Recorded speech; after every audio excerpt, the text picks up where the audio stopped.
Hello friends, welcome জানাচ্ছি। আজকে আমরা ক্লাস 10 অর্থাৎ দশম শ্রেণীর চ্যাপ্টার নাম্বার 2 সরল সুদ কষা বা সিম্পল ইন্টারেস্ট নিয়ে আলোচনা করব। এই চ্যাপ্টারটির অঙ্ক করতে গেলে আমাদের যে ফর্মুলাটি সবসময়ের জন্য কাজে লাগবে সেই ফর্মুলাটা হলো I = PRT by 100। এখানে আমরা মনে রাখবো কোনটা কি, এটা আগে একবার জেনে নিই। এখানে I হচ্ছে ইন্টারেস্ট বা সুদ, পি হচ্ছে আসল, টি হচ্ছে সময়, আর এই আর হচ্ছে বার্ষিক সুদের হার। তাহলে আমাদেরকে সরল সুদ কষার অঙ্ক করতে গেলে এই কটি ফর্মুলাটা আমাদের মনে রাখতে হবে এবং কোনটাকে কি বলে বলে দিলাম। অঙ্ক করতে গেলে তোমরা বুঝতে পারবে কোনটাকে কি বলে। আজকে আমরা সরল সুদ কষার কোষে থেকে 2 এর বেশ কিছু অঙ্ক করব এই ফর্মুলাটাকে কাজে লাগিয়ে। চলো তাহলে শুরু করা যাক। তো সরল সুদ কষার কোষে থেকে 2, পেজ নাম্বার হচ্ছে 46। এখানে কোশ্চেনে 1 নাম্বার কি বলেছে, কোশ্চেনটাকে ভালো করে পড়তে হবে। প্রথমে মিনিমাম তোমাদেরকে 2 বার কোশ্চেনটাকে ভালো করে পড়তে হবে। কোশ্চেনের মধ্যে কি বলেছে সেটা তোমাদেরকে ভালো করে বুঝে নিতে হবে। তো কোশ্চেন নাম্বার 1 কি বলেছে, যে 2 বন্ধু একসঙ্গে একটি ছোট ব্যবসা চালানোর জন্য বার্ষিক 12% সরল সুদের হারে একটি ব্যাংক থেকে 15,000 টাকা ধার নিলেন। 4 বছর পরে ওই টাকার জন্য তাদের কত টাকা সুদ দিতে হবে হিসাব করে লিখি। তো এখানে বোঝা গেল, কোশ্চেনটাকে ভালো করে পড়ে নেবে। কোশ্চেনটাই বলেছে যে 2 বন্ধু একটি কোনো ব্যবসা চালানোর জন্য 12% সরল সুদের হারে একটি ব্যাংক থেকে 15,000 টাকা ধার নিলেন এবং 4 বছর পরে যে তারা টাকা শোধ করবে তার জন্য তাদেরকে কত টাকা সুদ দিতে হবে এটা আমাদেরকে কোশ্চেনে বার করতে বলেছে। চলো তাহলে দেখে নেওয়া যাক অ্যান্সারটা কী হবে।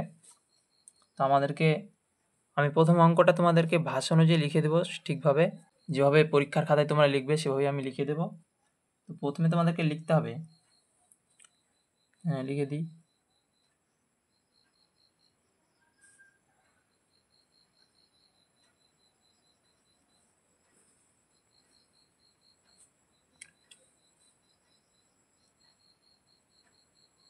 কোষে দেখি 2 এর 1 নম্বর।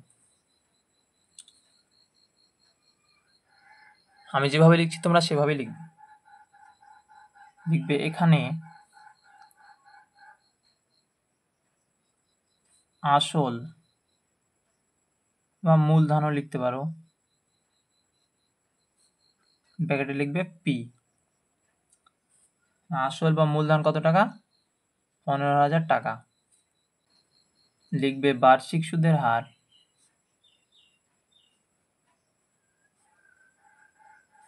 ব্র্যাকেটে লিখবে R%, সমান কত পার্সেন্ট, সমান হচ্ছে 12%।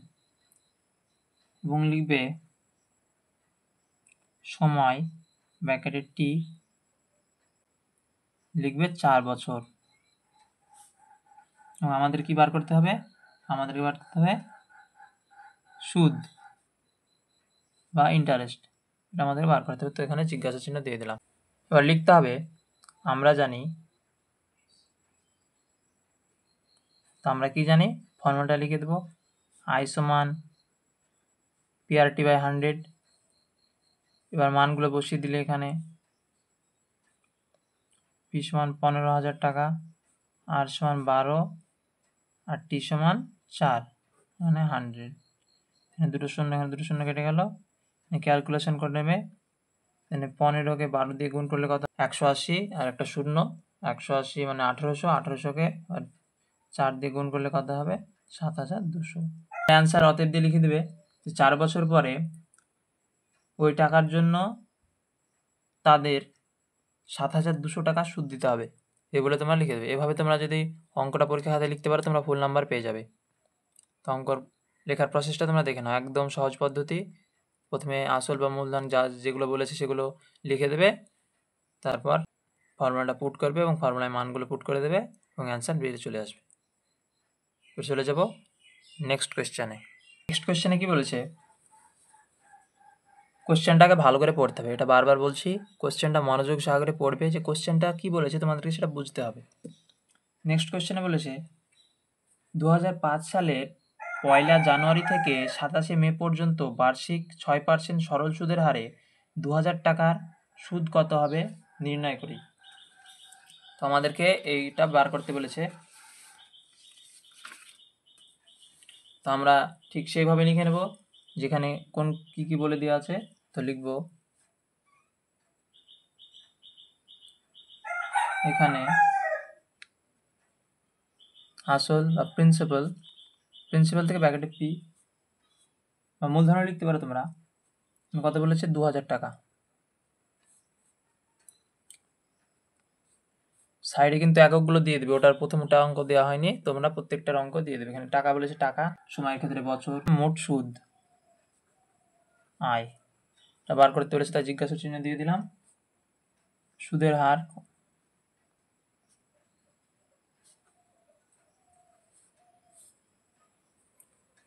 কত বলেছে? সুদের হার বলেছে 6%। আর সময়টা এখানে বার করা অত্যন্ত গুরুত্বপূর্ণ, এটা ভালো করে বুঝে নেবে। কোশ্চেনটাতে বলেছে পয়লা জানুয়ারি থেকে 27শে মে। এখানে আমাদেরকে বুঝতে হবে যে পয়লা জানুয়ারি থেকে 27শে মে। আমাদের একটা কথা মনে রাখ, ধরো তুমি আজকে একটা ব্যাংক থেকে একদিনে কোনো টাকা ধার নিলে এবং আজকে সুদ করে দিলে, তাহলে তোমাকে কোনো রকম সুদ লাগবে না। সেই রকমই এখানে পয়লা জানুয়ারি থেকে 27শে মে, অর্থাৎ তাদেরকে যে টাকা নিয়েছে তাকে সুদ দিতে হবে পয়লা জানুয়ারি থেকে 26শে মে পর্যন্ত। মানে 27শে মে তো সে টাকা পরিশোধ করে দিয়েছে, 27শে মে তাকে সুদ দিতে হবে না। তো আমাদের এখানে তাহলে যেগুলো সুদ দিতে হবে তাহলে লিখতে হবে। জানুয়ারি মাস কত দিনে হয়? জানুয়ারি মাস 31 দিনে। ফেব্রুয়ারি, এখানে আবার একটা জিনিস বোঝার আছে, সালটা হচ্ছে 2005 সাল, মানে এটা লিপ ইয়ার নয়। তো লিপ ইয়ার না হলে ফেব্রুয়ারি মাস কত দিনে হয়? ফেব্রুয়ারি মাস হয় 28 দিনে। প্লাস মার্চ মাস 31, এপ্রিল মাস হচ্ছে 30 দিনে। আর মে এখানে 27শে মে বলেছে, তো এখানে আমরা কাউন্ট করব 26শে মে অবধি। সবগুলো যোগ করে হবে 146 দিন। আমাদের দিন রেখে দিলে তো অঙ্ক হবে না, আমাদেরকে নিয়ে যেতে হবে বছরে। তো 146 দিন সমান আমি লিখতে পারি 146, 365 দিয়ে ভাগ করে দেবো, তাহলে 365 বছর। আর সেম প্রসেস লিখবো, আমরা জানি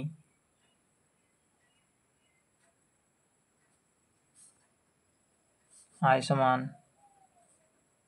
PRT বাই 100, মানগুলো পুট করে দেব। পি সমান 2000, আর সমান 6% এবং টি সমান 146 বাই 365। তো এখানে 146 বাই 365, এখানে 146 বাই 365 লিখে দেবে, 365 নিচে নেমে আসবে, এখানে সরাসরি লিখে দিচ্ছি 146 বাই 365, এখানে 365, নিচে ছিল 100, 100 ফর্মুলার 100 হয়ে গেল। 2 শূন্য কেটে দিলাম, 5 দিয়ে কাটবো, 5 দিয়ে কাটলে 5 7 35, আর 3 5 15, 73, আর 5 দিয়ে কাটলে 4 5 20। ঠিক আছে, 73 দিয়ে 46 কে কাটলে হবে 2, কত হবে? এখানে আনসার হবে 6 2 12, 4 12 48, এখানে সঠিক উত্তর হবে 48। তো এখানে অতএব দিয়ে আনসার লিখে দেবে যে অতএব নির্ণেয় মোট সুদ 48 টাকা, এটা লিখলেই হয়ে যাবে। তো কোশ্চেনগুলো খুবই সহজ। তো চলে যাব নেক্সট কোশ্চেনে। আরও একবার বলছি, এই কোশ্চেনটা কিন্তু অত্যন্ত গুরুত্বপূর্ণ একটা কোশ্চেন। এই কোশ্চেনটা মানে সময়টা বার করা অত্যন্ত গুরুত্বপূর্ণ, যেখানে বলেছে যে পয়লা জানুয়ারি থেকে 27শে মে, কেউ 27শে মেও কাউন্ট করে নিল, কিন্তু সেটা হবে না, 26শে মে অবধি হবে।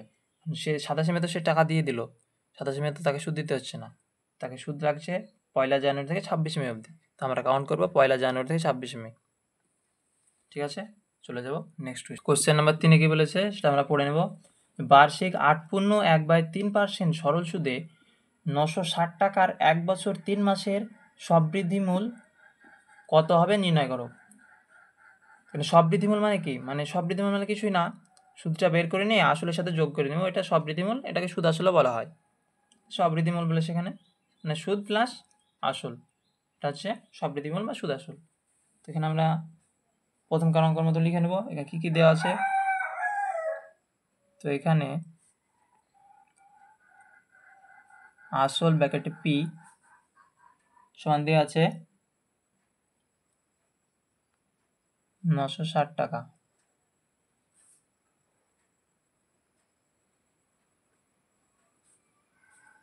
মোট সুদ বার করতে হবে আমাদের। সময় ব্র্যাকেটে টি, সময়টা আমাদেরকে দেখতে হবে যে কি বলেছে। সময়টা বলেছে দেখো 1 বছর 3 মাস, কিন্তু 1 বছর 3 মাসে তো আমরা অঙ্ক করতে পারবো না, আমাদেরকে বছরে নিয়ে যেতে হবে, কারণ আমাদের ফর্মুলা বছরে অ্যাপ্লাই করা হয়। তোমাদের 1 বছর 3 মাস মানে কত? 1 বছর 3 মাস, বছর হয় 12 মাসে, আর 3 মাস মানে 12 আর 3 15 মাস। এই 15 মাসকে আমরা যদি 12 দিয়ে ভাগ করে দিই তাহলে তোমাদের বছর চলে আসবে। তো আমরা সেটা করবো যে 15/12 বছর, এবং সুদের হার ব্র্যাকেটে 8% ইকুয়াল 8 পূর্ণ 1/3%, অর্থাৎ 25/3%। বাকিটা সেম। তো আমরা জানি I সমান PRT/100।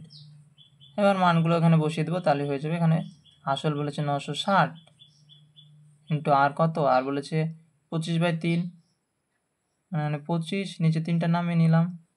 একই হিসাব, 25/3 যদি উপরে থাকে এখানে নিচে নেমে আসবে 3টা। এবং টি কত, বা এখানে টি কত, টি হচ্ছে 15/12। তো 15, 12টা এখানে একভাবে নিচে নেমে আসবে, তো 12। মানে 1 লাইন এক্সট্রা করতে হতো, কিন্তু আমি একবারই করে দিয়েছি। তোমরা চাইলে দুবারে করতে পারো, যেখানে 1 লাইনে লিখলে 25/3, পরের লাইনে করে দিলে যে 3টাকে নিচে নামিয়ে নিলে। আমি একবারই করে দিলাম, তোমরা দুবারে করতে পারো, কোনো অসুবিধা নেই। আর ফর্মুলার এখানে 100 কাটাকাটি করলে 12 দিয়ে 96 কাটবো, 8 12 96, এখানে শূন্য আছে।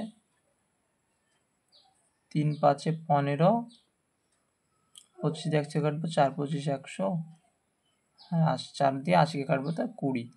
এখানে যাবে 5 × 20 মানে 100। এখানে কিন্তু উত্তর হয়ে যায়নি।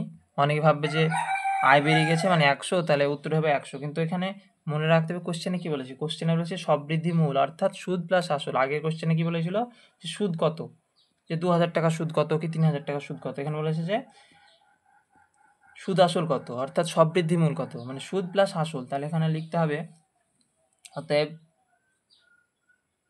নির্ণেয় সববৃদ্ধি মূল। তো নির্ণেয় সববৃদ্ধি মূল কত, সুদ প্লাস আসল, মানে এখানে আসল কত 960 প্লাস 100, তো এখানে হবে 1060 টাকা। এটা হচ্ছে আমাদের সুদ আসল। তো কোশ্চেনটা বোঝা গেল নিশ্চয়ই। চলে যাব নেক্সট কোশ্চেনে। তো কোশ্চেন নাম্বার 4 কি বলেছে, উৎপল বাবু তার জমি চাষের জন্য সমবায় ব্যাংক থেকে বার্ষিক 6% সরল সুদের হারে 3200 টাকা 2 বছরের জন্য ধার নিলেন। 2 বছর পরে সুদে আসলে তাকে কত টাকা শোধ করতে হবে হিসাব করে লিখি। মানে উৎপল বাবু তার জমি চাষের জন্য সমবায় সমিতি থেকে বা সমবায় ব্যাংক থেকে 6% সরল সুদের হারে 3200 টাকা 2 বছরের জন্য ধার নিয়েছিলেন, এবং আমাদেরকে হিসাব করতে হবে সে 2 বছর পরে কত টাকা ফেরত দিতে হবে সে ব্যাংকে। সে আসল তো ফেরত নেবে না, সে ব্যাংক টাকা দিয়েছে, সে তো নাম নেবেই।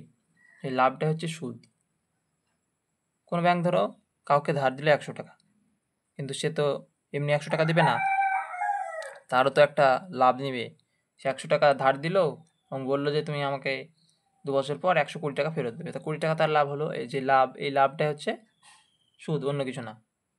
এই লাভটা হচ্ছে সুদ। তো তাহলে নেক্সট 4 নম্বর কোশ্চেন আমরা যেগুলো দেওয়া সেগুলো লিখে নেব বাকি কোশ্চেনের মতো। তো এখানে আসল ব্র্যাকেটে পি সমান 3200 টাকা, মোট সুদ ইন্টারেস্ট বার করতে হবে, এটা জিজ্ঞাসা চিহ্ন দিলাম, সময় ব্র্যাকেটে টি সময় দিয়ে কত বছর দিয়েছে, 2 বছর, আর সুদের হার ব্র্যাকেটে 8%। তো সুদের হার এখানে কত, সুদের হার এখানে দিয়েছে 6%। একইভাবে আমরা লিখব, দেখো প্রত্যেকটা কোশ্চেন একই, তোমরা যদি একটি কোশ্চেন ঠিকভাবে ফলো করো যে আমি কি প্যাটার্নে করছি, তোমরা প্রত্যেকটা কোশ্চেনই পারবে। তোমাদেরকে জাস্ট কোশ্চেনটা পড়ে নিতে হবে এবং কি কি দেওয়া আছে এবং কি দেওয়া নাই। এখানে যেমনি আয় দেওয়া নাই অর্থাৎ সুদ দেওয়া নাই, অন্য জায়গাতে আসলও না দেওয়া থাকতে পারে, সুদ দেওয়া থাকলো যে আসল কত বার করো, তোমরা এখানে পি এর মানটা বার করে নেবে, ফর্মুলা একই ফর্মুলা, এইভাবে লিখবে তোমরা, তাহলে তোমরা পরীক্ষাতে সহজেই পেরে যাবে। অনেকগুলো নিয়ম মনে রাখার দরকার নেই, জাস্ট একটা নিয়ম মনে রাখলে তোমাদের অত্যন্ত সুবিধা হবে। অনেকগুলো নিয়ম মনে রাখলে পরীক্ষাতে তোমাদের খুব অসুবিধা হবে, তোমরা বুঝতে পারবে না কোনটা দিয়ে করবে, কনফিউশন আসবে এবং কোশ্চেন ভুল করে ফেলবে। তাই তোমরা বারবার বলছি যে কোনো একটা নিয়ম তোমরা ফলো করবে, তাহলে তোমরা অনায়াসে সেটা শিখতে পারবে এবং পরীক্ষা হলে সেটা করতে পারবে। তো চলো তাহলে কি লিখতে হবে এখানে, আমরা জানি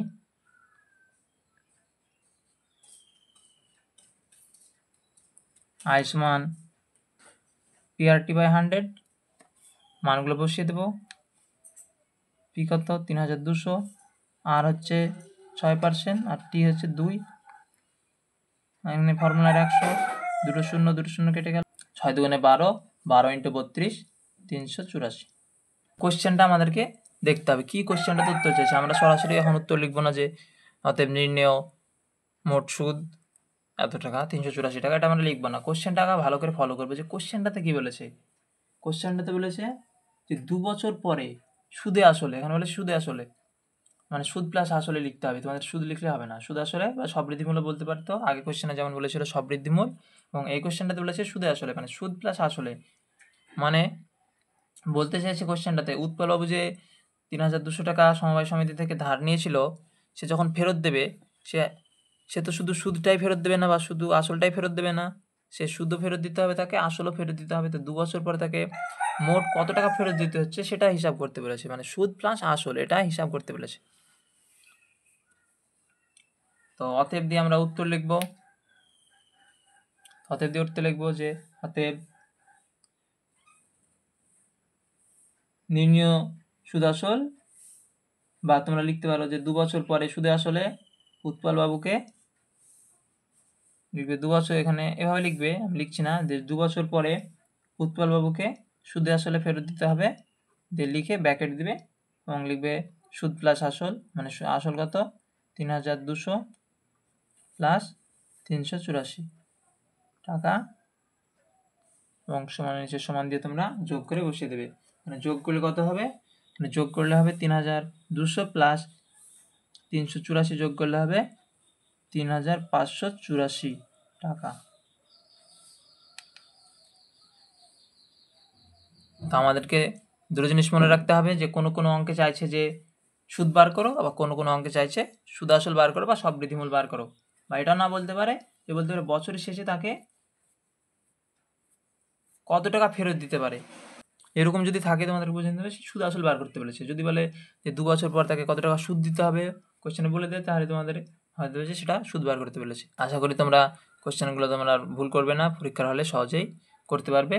যে ফর্মুলাটা বললাম যে I = PRT/100, এই ফর্মুলাটা তোমরা মনে রাখবে এবং মানগুলো বসিয়ে দেবে। আমি যেভাবে যে প্যাটার্নে অঙ্কগুলো করালাম সেই প্যাটার্নে একই প্যাটার্নে করবে, তাহলে তোমাদের খুব সুবিধা হবে। আমি বারবার বলছি, আমি আবার বলছি যে একই প্যাটার্নে অঙ্কটা করবে, তাহলে সব অঙ্ক যদি একই প্যাটার্নে করো তোমাদের মনেও থাকবে এবং পরীক্ষার হলে অনায়াসে করতে পারবে। তো আজকের ভিডিও এই পর্যন্ত। ভিডিওটা যদি ভালো লেগে থাকে তো বন্ধুদের মধ্যে শেয়ার করবে এবং ভিডিওটি প্রচুর পরিমাণে লাইক করবে, এবং চ্যানেলে নতুন হয়ে থাকলে চ্যানেলটিকে সাবস্ক্রাইব করে পাশে থাকা বেল আইকনটি প্রেস করে দেবেন, যাতে সবার প্রথমে তোমার কাছে নোটিফিকেশনটি পৌঁছে। তো দেখা হচ্ছে নেক্সট ভিডিওতে। Thank you so much.